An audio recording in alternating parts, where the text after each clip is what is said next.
And the critic. And we're zany to the max. So's the critic. So just sit back and relax. With the critic. Because of the critic. Animaniacs. With the Nostalgia Critic! Hello, if you haven't heard me the past 5 times, I'm the Nostalgia Critic, and I fucking love Animaniacs. I mean, think about it. Is there any show from our childhood that was better written, better animated, or better handled than this masterpiece? Okay, that was pretty good. But Animaniacs was still incredible. What great jokes, what great music, what absolutely unforgettable characters. And today, I'm paying homage to one of the greatest shows ever. And if I'm gonna do it, I'm gonna do it right. In this corner, co-creator, writer, producer, and story editor, Tom Ruger! And in this corner, writer, producer, story editor, and voice of Slappy Squirrel, Sherry Stoner! And in this corner, writer for Animaniacs as well as Freakazoid, Choppy Mattel!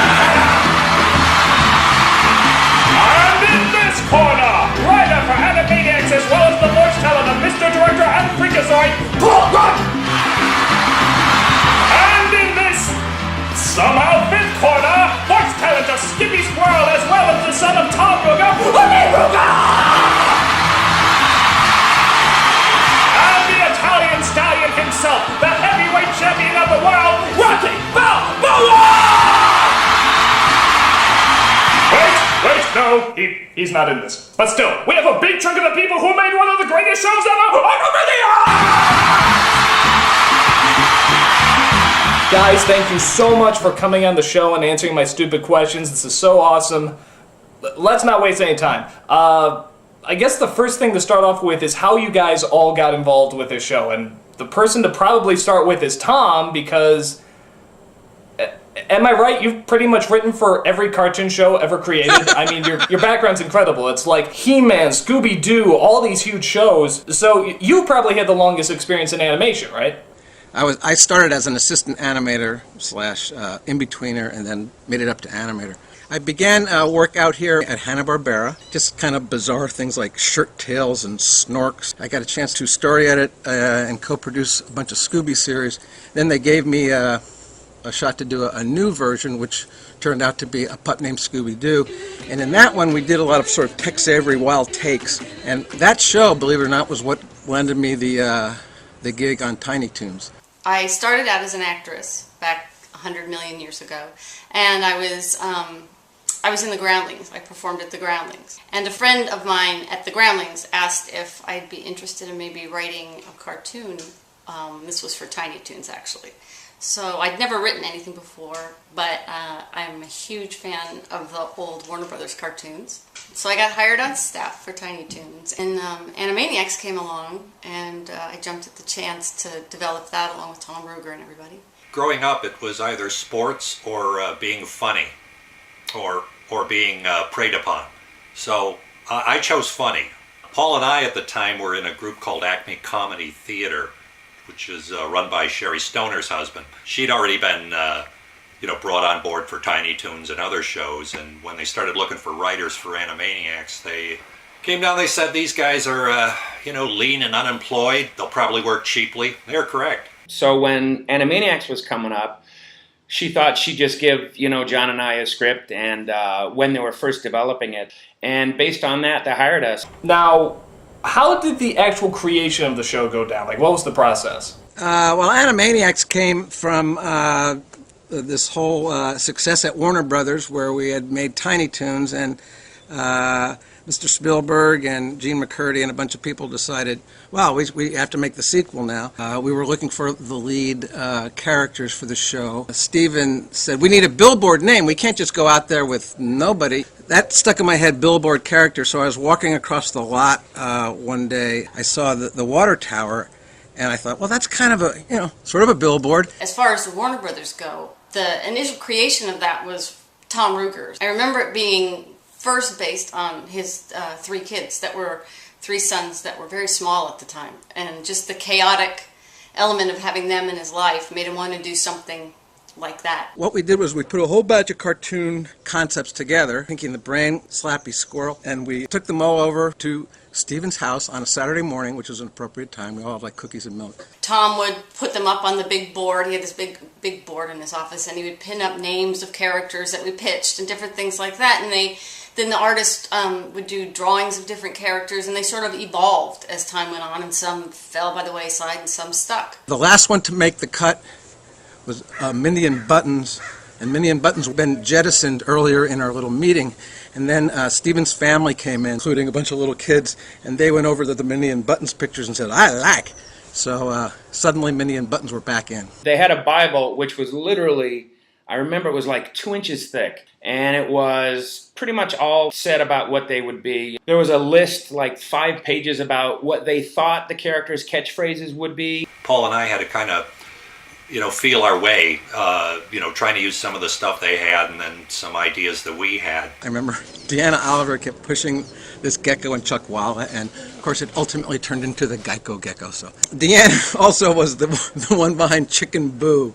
She said, we have to do this chicken, and no one realizes it's really a chicken. And it made no sense, and yet we made probably 10 of them. Nick Hollander basically did the Katie Kaboom deal based on his daughter. And of course, Sherry Stoner was, and always will be Slappy Squirrel. Thank you, Mr. Exposition. She brought that character in from like a Groundling skit that she had done. So we basically took the concept of Screwy Squirrel, who we all love from the Tex Avery cartoons, and turning that character into sort of an elderly, cranky squirrel. Pinky and the Brain, of course, famously were based on 2 of our artists, Tom Minton as the Brain and Eddie Fitzgerald as Pinky. Basically, those 2 characters were based around the personalities of those 2 writer, director, artists. Minton and Eddie Fitzgerald would be in the room next door, and you'd hear Minton go, and Eddie going, North! God, Brian, brilliant! That's where the whole Pinky the Brain concept came from, because I always felt that they were plotting to take over the world. Now that's interesting because I always thought maybe Pinky was Hugh Laurie from Blackadder or something, and I could have sworn that Brain was Orson Welles. He looks and talks like Orson Welles. Was there any inspiration for that? The voice actor doing the Brain, the beloved Maurice LaMarche, he would always warm up the same way. He warmed up doing the exact word-for-word recording session of an old Orson Welles commercial where Orson Welles doesn't complete the commercial. It's about, Mrs. Covington's fish products or something. And it's basically this diatribe by Orson Welles of him like going off copy on his commercial and getting real ticked off at the engineer in the booth. Get me a jury and show me how you can say ends your line. Go down on you. That was where the Brain's voice came from. It came from Maurice just loving this Orson Welles impression, and we said, yeah, I think that'll work. So was that, this is probably a stupid question, but was that the inspiration for Yes Always, which is a cartoon where the Brain does a voice audition and almost quotes word for word every line that Orson Welles said in those auditions? It is exactly the inspiration for that particular segment. And that's the only cartoon, Animaniacs cartoon, in which I actually did my own voice. Come on, Brain. I write all your best material. Shakespeare wrote my best material. You write drivel unfit for a light bulb commercial. Peter's in it, and Andrea Romano's in it, and basically the Brain is just ripping into us. The finest prairie-fed beef and taste. This is a lot of tripe, you know that. The finest prairie-fed beef and taste. This is a lot of shit, you know that. Now, your son, Nate, was the voice of Skippy Squirrel, which of course is a huge part, but on top of that, maybe even more iconic, he was the voice of Baby Plucky from Tiny Toons. And I can tell you right now, everybody in my school was always quoting the potty years. We'd always see, "Water go down the hole." Wanna go down the hole? And I'm wondering, Nate, how did you get into this? Was this something that you really wanted to do, or did your father force you to do it, or how did it work? I came to the voice of Baby Plucky because of my youngest brother, Cody. Cody was 2 or 3 at the time, and he was the inspiration for Baby Plucky. Everything we remember Baby Plucky for, like taking everything he could find and flushing it down the toilet, getting into an elevator and pushing all the buttons. Elevator go down the hole. My youngest brother, Cody, did that. and my dad probably thought that was good television, was writing that up. Yeah, but those were cartoons and this is real life. Don't tell him. He might crack. I was the lead in our first grade production of You're a Good Man, Charlie Brown, so my 7-year-old brain registered that as, oh, I'm going to be a huge actor someday. And I just begged my parents to take me to like every type of like audition for movies and theater, and some reason they encouraged me. I had to get him out of the city, away from all those bad influences. You mean like peace and love? Exactly. So at that point, I think it was a no-brainer for my dad to ask me to do kind of an impression of my younger brother Cody as the voice of Baby Plucky. And so that's pretty much how I got my first job in show business, by making fun of my baby brother on national television. I knew that I could get my kids to perform it the way I needed it to be. So it's a kind of almost a control thing that my prob. He knows me better than anyone, pretty much. And so very often for a lot of the Skippy episodes, if he didn't write it, he was very involved with the writing. So the dialogue always came out that Skippy's character in his dialogue would fit me like a glove, so it was very easy. It was never strange, but it did get embarrassing, as anyone's father can be. But in these cases, there'd be times, the ones I remember, where I was supposed to give a laugh, and it wasn't as big a laugh as they needed, and so my dad would slowly sneak into the recording booth and start tickling me.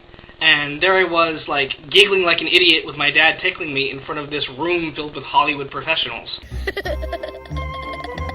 Now, like Sherry said, a lot of Tom's inspiration, it looks like, came from you kids. Was there anything that you specifically came up with that made it into the show, even though you were just like a little child at the time? None of my ideas or episodic storylines or characters or anything like that from me got into the story, got into the show Animaniacs, except for this one line. My dad was working on the main theme for Animaniacs, coming up with the lyrics, and he had run out of words that rhymed with Animaniacs. I know that I spent like a week writing the Animaniacs theme song lyrics, and I probably had like 7 different versions, all with different words. He had Dot is cute and Yakko yaks, Wacko packs away the snacks, and didn't have the rest of it. It just so happened that I saw on TV that day that our current president enjoyed playing the saxophone in his spare time. So I chimed in with Bill Clinton plays the sax, and that got into the final cut of the song. Wacko packs away the snacks while Bill Clinton plays the sax. We're Animaniacs. It rhymes. It's amazing. Now, for all of you, when I think of writers on a show, especially a comedy show, I think of Dick Van Dyke. I think of everybody packed in a room, and they're all shouting ideas, and they're saying, oh, that's great, what's the next line, what's the next line? And did the process work that way, or was it very much an individual process? There wasn't like, sort of like the Dick Van Dyke thing where we're all sitting in a room together going, okay, what's the next line? We would all go away and, sort of struggle over the scripts. It wasn't like, the sitcom method where you sit in a room and you break a story and, everybody kind of throws out their 2 cents. You would come up with ideas for characters, for different stories for different characters, and you'd pitch the idea to Tom, and he'd say, yeah, that sounds good, go write it, that kind of thing. I do remember that Paul Rugg wrote a lot of the Warner Brothers cartoons because he was especially good at that. Paul, God bless him, he's one of the funniest people on earth and one of the most talented writers on earth. But boy, when he's into a script and he's struggling with it, when it's not going perfectly, it's like you can just see the pain. I remember I was having problems with an episode called Hearts of Twilight. It was a parody of Hearts of Darkness. And sometimes you get yourselves into a big problem because you're like, boy, wouldn't it be funny if the Warners had to go up studio in a golf cart and sort of stop a director who was spending millions of dollars, and that director would be, Mr. Director, sort of Jerry Lewis and stuff. And I was like, oh, that's a great idea. Let's, And I think I wrote the first 2 pages of that for like a week and a half. And finally I was like, I didn't know what to do. So I went into Tom's office and I said, Tom, I just don't get it. I think I should work on something else. And I remember the only time Tom ever got mad at me, he said, no, this is too expensive. You need to finish it. So So I went back in my room and cried a little bit, and then I sort of figured it out. So you were satirizing a documentary about a person slowly going crazy while making a movie about a person slowly going crazy, and you yourself were slowly going crazy. That made me cry, but you know, it was fun. I'm over it now. It happened because Paul Rugg was writing in that room for like 3 weeks, and his brain was bleeding, and it finally came out. Hoyle!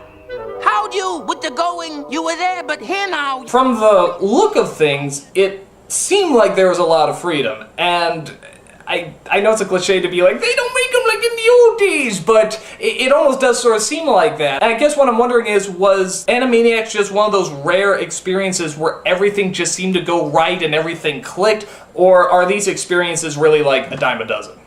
Well, that was really my first real writing job, and so I now have learned that it doesn't go that well. You know, it's like we got our dessert first in animation, and then you know, as time went on, we learned what beans tasted like. Some of the head guys at Warner Brothers, the big mucky muck, said, well, you can't do shorts. Whatever you do, don't do shorts. And we said, well, why not? And he said, because there's no precedent. No one knows how to do them. You have no model to follow, which is hilarious because, of course, there were 35, 40 years of these gems, these 7-minute gems. Most shows, it's, you know, it's 3-act structure. You know what you're gonna do. Stories have a beginning, middle, end. They're half hours. They're 2 11 minutes. You know, it's much more simpler and easier on the editing budget. Quite a few of the writers that eventually came on to work on Animaniacs were people that I knew through sketch comedy. And they weren't animation writers per se when they started out. In fact, not at all. John McCann and Paul Rugg and Peter Hastings and Deanna Oliver, these are people that I all knew from sketch comedy. The first thing that they wanted to be was funny. None of us knew exactly the wrong way to do it, or the right way to do it. So we just did it the best we could in the funniest way we could. Mostly we had Tom Ruegger as a great producer. And he would bring us all in. You know, people would say, well, I think I want to write one where they goof on Albert Einstein. And normally it was like, great, you have a go do that. That'll be great. And today, in a lot of shows I've been doing, you can say, yeah, I want to have them goof on Albert Einstein, and then it's like, okay, good, go away and write exactly what that would be, but don't write it.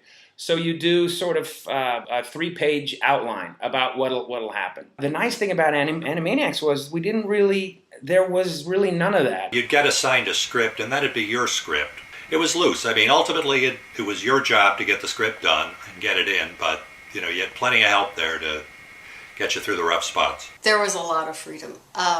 We didn't really have a lot of people hovering over us, telling us what to do, or telling us that was inappropriate to do, or that kids wouldn't get this or that or the other. I personally never had as much freedom before or after than I had during the Animaniacs. Sometimes in a network there are 50 people reading your script, and you'll get competing notes from different people.